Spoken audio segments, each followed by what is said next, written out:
నేను అనేది ఏంటంటే ఎన్డీఎస్ఏ చెప్పిన దానికి భిన్నంగా పోవడం అనేది ఎమర్జెన్సీ సిచ్యువేషన్లలో అవకాశం ఉంది. ఇంకోటి మనం ఏమైనా డ్యామ్ కు ప్రమాదం కలిగిస్తున్నామా? ఎన్డీఎస్ఏ డ్యామ్ సేఫ్టీ చూస్తుంది. ఒక హాఫ్ టీఎంసీ అయితే భద్రాచలం మునిగిపోతుంది, కొట్టుకపోతుందా? భరత్ గారు మీరు కూడా పదే పదే రిపీటెడ్ గా మన వాదనలు చూస్తున్నారు, మీరు మీ ముందే జరుగుతున్నాయి. నేనేమంటున్నా అంటే 17 లక్షల క్యూసెక్కులు పోయింది వాస్తవమా అబద్ధమా? శరత్ గారు రికార్డ్స్ ఏం కాదండి, భద్రాచలంకి ఏం కాదు, భద్రాచలం కించిత్ కూడా ఏం కాదు, అదైతే నేను చెప్పగలుగుతాను. ఒక నిమిషం, భద్రాచలమే కాదు సార్, అన్నారం కూడా ఏం కాదు. ఎందుకంటే ఈ 3 ఏళ్లలో ఇప్పుడు అంటే అన్నారంకి ఏం కాదు అన్నది ఇంజనీర్లు క్యాలిక్యులేటెడ్ రిస్క్ అంటున్నారు. ఇప్పుడు నేను వెదర్ శ్రీరామ్ కూడా క్యాలిక్యులేటెడ్ రిస్క్ అది సార్. ఇక్కడ ఉన్న ముగ్గురు ఇంజనీర్లం కాదు, నేను ఒక కామన్ సెన్స్ ప్రశ్న. అదే నేను వెదర్ శ్రీరామ్ గారు క్యాలిక్యులేటెడ్ రిస్క్ అన్నారు, శ్యామ్ ప్రసాద్ గారు కూడా క్యాలిక్యులేటెడ్ రిస్క్. చిన్న గ్రౌటింగ్ అయితే సీపేజ్ అయితే మనం చూడొచ్చు అంటారు, ఆయన రిస్క్ అస్సలు లేదని చెప్పట్లేదు. భరత్ గారు ఫస్ట్ ఏంటంటే అన్నారం సుందిళ్ళకి ఏం కాలేదు, ఫస్ట్ పాయింట్. సెకండ్ ఏంటంటే 2 బుంగలు పడ్డాయి వాస్తవం. ఆ 2 బుంగలలో వెదిరే శ్రీరామ్ గారు తప్పుగా అర్థం చేసుకున్నారు, ఇసుక పోలేదు. మీరు ఏ ఇంజనీర్ కైనా ఫోన్ చేయండి, ఇసుక పోనప్పుడు ప్రమాదం లేదు. ఎక్కడైనా సహజం, ఆయన కూడా ఒప్పుకున్నాడు. బ్యారేజీల దగ్గర సీపేజ్ రావడం అనేది చాలా సహజం అని చెప్పి శ్యాంప్రసాద్ రెడ్డి గారు ఒప్పుకున్నారు, వెదిరే శ్రీరామ్ ఒప్పుకున్నారు. ఇసుక వస్తేనే పైలింగ్ అంటారు దాన్ని, ఇసుక రాలేదు సార్. మూడోది ఏంటంటే ఆ గ్రౌటింగ్ టెస్ట్లన్నీ కూడా 2024 మే నెలలోనే పూర్తయినట్టుగా రిపోర్ట్ ఉంది సార్ మన దగ్గర. అంటే నేననేది అన్నారం సుందిలో నిక్షేపంగా ఉన్నాయి. ఒకటి కర్నూలు అందరం ఎవరం ఇంజనీర్లం కాదు, మన 4 ఉన్నాం, చూసే లక్షలాది మంది ప్రజలు ఉన్నారు. నేను ఒక కామన్ సెన్స్ ప్రశ్న అడుగుతా.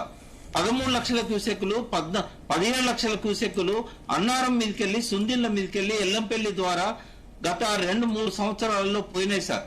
పోయినప్పుడు 14 లక్షల క్యూసెక్కులు పోతే భద్రాచలం మునిగిపోలేదు, అన్నారం బ్యారేజ్కి ఏం కాలేదు, సుందిళ్ల బ్యారేజ్కి ఏం కాలేదు.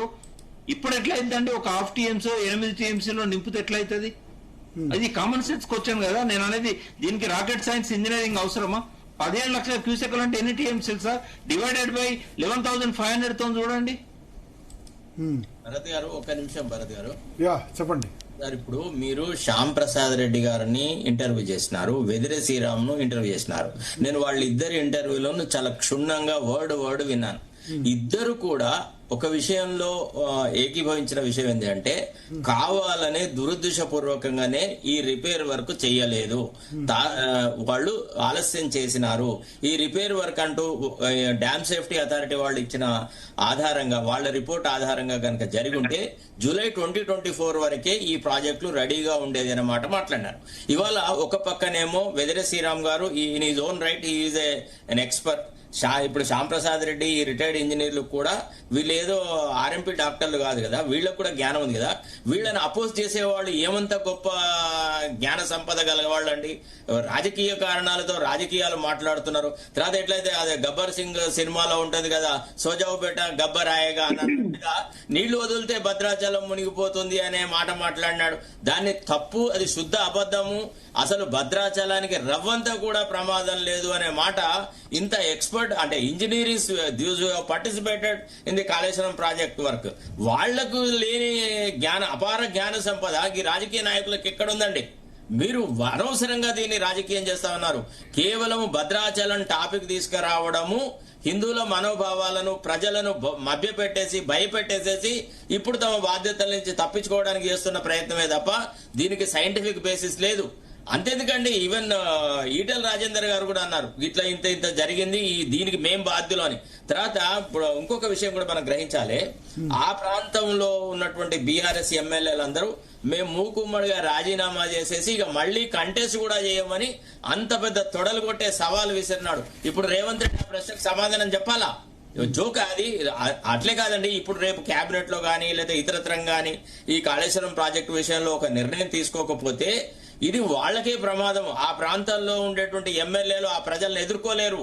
ఇప్పుడే నేను మీకు చెప్పగలను, ఈ ఎమ్మెల్యేలని ఎవరైతే వద్దు అది ఇది అని మాట్లాడుతున్నారో వాళ్ళని ప్రజల వద్దకు పోయి మాట్లాడమనండి సార్. అట్లా ఏది లేకుండా హైదరాబాద్ లో కూర్చొని స్టూడియోలలో కూర్చొని ఏది పడుతుందే మాట్లాడుతున్నారు, కేబినెట్ మీటింగ్ లో మాట్లాడుతున్నారు. నిజమైన ప్రజాగ్రహాన్ని ఎదుర్కొనే సత్తా సామర్థ్యం వీళ్లకు లేదు. ఈ Bhadrachalam topic is only an L A B. It is a lame excuse to avoid release of water. అయితే ప్రభుత్వం ఇప్పటికైనా మేల్కొలవాలి. ఎందుకంటే రాజకీయాల్లో ఎట్లుంటుంది సార్, పరిస్థితులు క్షణాలకు మారుతుంటాయి. ఉదార స్వభావం ప్రదర్శించడం ప్రభుత్వ లక్షణం అవుతుంది.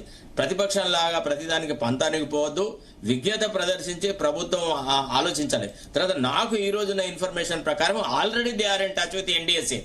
నాకు ఒక ఇంజనీర్ గారు చెప్పిన మాట ప్రకారంగా Uttam Kumar Reddy is already in touch with NDSA అనేటువంటి విషయము. రేపు వాళ్ళు మేము చేస్తున్నాము, we are also in touch with NDSA, we want to do something అనేటువంటి ఉపశమన చర్య కిందనే రావాలి తప్ప మేము